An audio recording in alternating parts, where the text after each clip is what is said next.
All right. So as a fellow Micron holder and SK HYNIX holder, I own them right there with you. I want to make you aware of something that's happening in about the next 24 hours or so, depending upon when you're watching this video, that could change everything. So this event is set to go off on Wednesday after the bell closes. And you need to know about this because this is a big thing that's going to test pretty much all memory as far as Micron, SK HYNIX, but it's also going to test everything in kind of the AI sector, all the chips, everything else, because all eyes are going to be on this as it relates to AI. And I'm going to share this with you. Before I do, it kind of looks like I'm in a prison, doesn't it?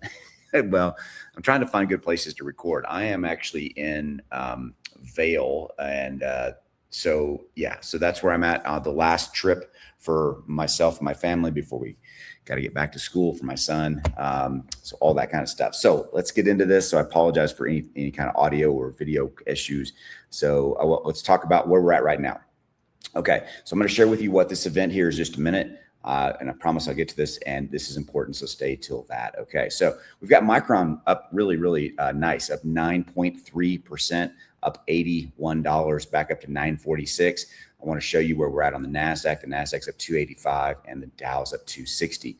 Similarly for SK HYNIX, up 10.3%, up $15.70, so forth, up to 166. Okay, so let's talk about what's playing out. So I want to talk to you about something that's already happened, and that was General Motors reported their earnings earlier this week. Okay, and so General Motors, the fact that they came in and their earnings beat expectations actually has something to do with the AI sector, Micron, SanDisk, SK HYNIX.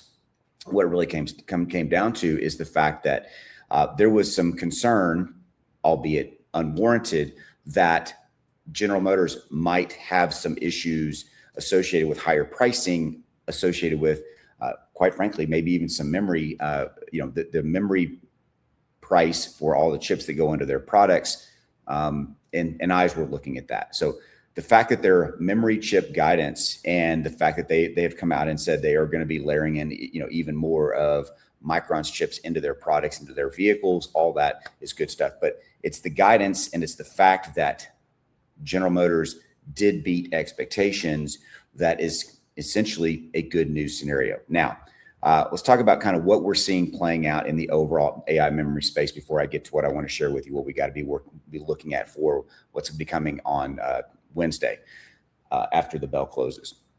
You always need to understand, look, here's what I want to explain to you is that there's always going to be these narratives and these themes coming out around, is the AI bubble going to burst? Is, all of the orders of Micron and to an extent SK HYNIX going to dry up overnight, all these kind of things. And I've talked to you guys in a lot of videos about the fact that that is simply not going to happen. Remember, Micron has 16 strategic customer agreements. Those are in place, though. Those are with companies like General Motors and Ford. They're not going to stop buying those chips. And again, the General Motors beating expectation scenario is valid because you need to understand that Capex expenditures are going to continue. They are going to continue. Now, here's what I want to shift your thinking. This is what we're talking about that's going to be playing out in the next 24 hours. What are we looking at? We're looking at Google parent Alphabet to report Q2 earnings after the bell tomorrow, Wednesday. And this is a test of the AI stock space. Why?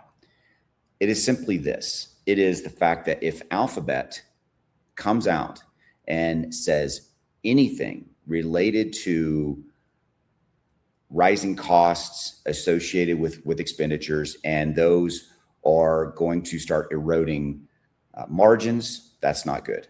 Secondly, if they say anything associated with rising costs or Capex expenditures are going to start slowing down, that's the biggie. Because I've been talking to you guys about that for a while. That really right now, in my opinion, is the only thing that is going to dramatically, from a negative catalyst standpoint, impact Micron, SK HYNIX, AMD, NVIDIA, Intel, all of them, by the way, is if they come out and essentially say, hey, we have to slow down what we're spending on our AI platform, our AI infrastructure build out.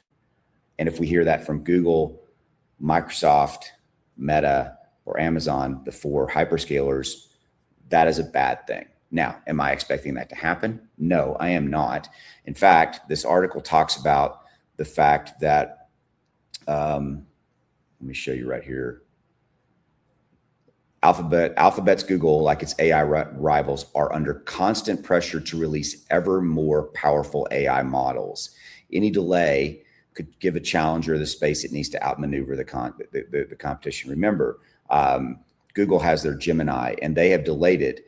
They've delayed Gemini 3.5 Pro model over concerns related to its, quote, capabilities compared to other leading models. They're basically saying they don't feel that right now what they currently have for Google Gemini 3.5 Pro is as good as, say, other models like maybe Claude or what have you, okay? So Google did push back. They said, quote, we're shipping quickly across a wide range of models while keeping them highly cost-effective for customers. We're currently testing 3.5 Pro and upgraded Flash model and other models. Partners will productively engage with the U.S. government. And that's what I really want to stress to you. Look at what the pressure that Alphabet/Google is under to deliver these models. They are not going to slow Capex expenditures because I have said this before, it is an arms race, especially at the hyperscaler level. Meta, Microsoft, Amazon, Google. It's an arms race. It is. And they cannot slow down. And the fact that all eyes are on this, I don't expect them to come out and say anything about the reduction of Capex dollars, because it's the reduction of Capex dollars that is going to impact Micron, SK Hynix, AMD, NVIDIA, because that's going to send a signal that those dollars are going to stop flowing to the Microns and SK Hynix and AMDs and NVIDIAs and Intels and so forth of the world. That's what everybody's worried about. But if you really look at if you look at it from the other side, if you look at what Google has to do, look at the product Google has to deliver, look at what they have to deliver to their customers to continue to be relevant in the AI space, they cannot slow down. They cannot stop. And by the way, they're going to make a lot of money, from this over a period of time. Let me show you. There was a piece right here. So this talks about the expectations for what Alphabet's going to deliver. You can pause if you want to read that. It's this I want you to look at. Google's cloud platform, GCP revenue should hit $22.4 billion, up 64% from $13.6 billion in Q2 of 25. GCP has been a major growth driver for Alphabet over the past several quarters as customers have leaned into the company's AI offerings.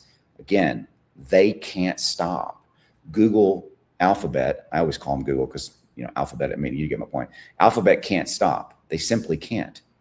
And that's what I want you to understand. And that's why I want you to be aware of this. That's why I wanted to make this video, because this is a major test, if you will, and all eyes are going to be on this as far as what Alphabet reports in their earnings, but more importantly, what they say. And if they say anything about those Capex dollar reduction, Capex spend reduction, that's a point of concern. Do I expect that? No, because look at what I just showed you. It showed you the fact that their business, Google, their business hinges on GCP, the Google Cloud Platform, on a go-forward basis. It does. It's not the only component of their business, but it's it's the one that everybody's paying attention to. And they don't want their stock to take a hit massively. They can't come out and say we're reducing those Capex spends. Okay, so I think it's relevant. And so we do have a 20, and so be aware and keep an eye on this. I will come back to you and let you know what happens. If you haven't already done so, please hit that subscribe, hit that like button. I'd greatly appreciate it.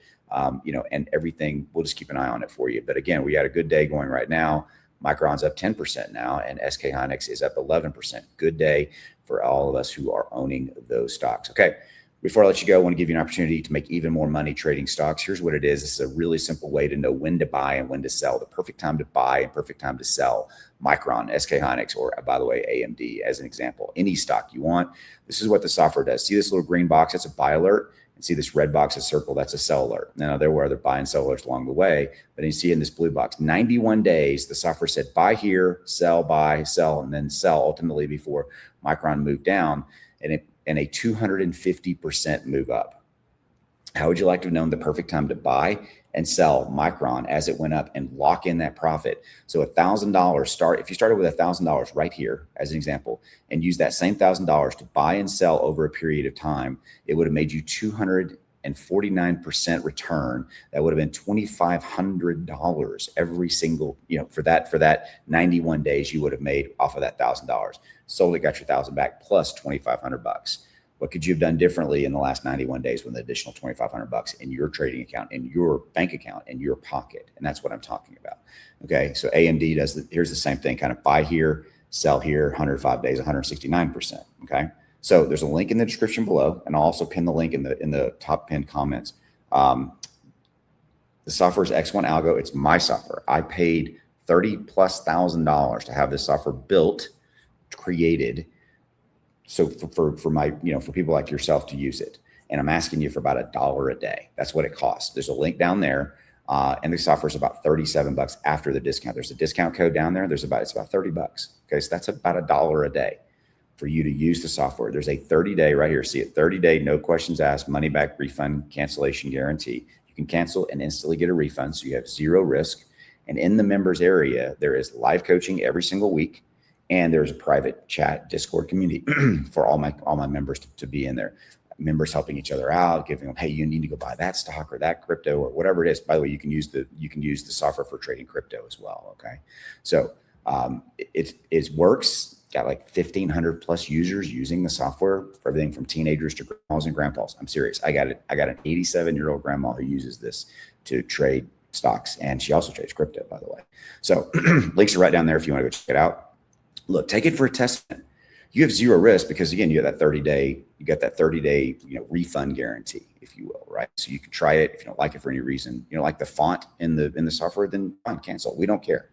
It doesn't matter. No, any reason doesn't matter. Okay, so try it. It's a link. The link is down there. All right. Thanks for giving me a few minutes. I'll see you, and all eyes on Wednesday. Later.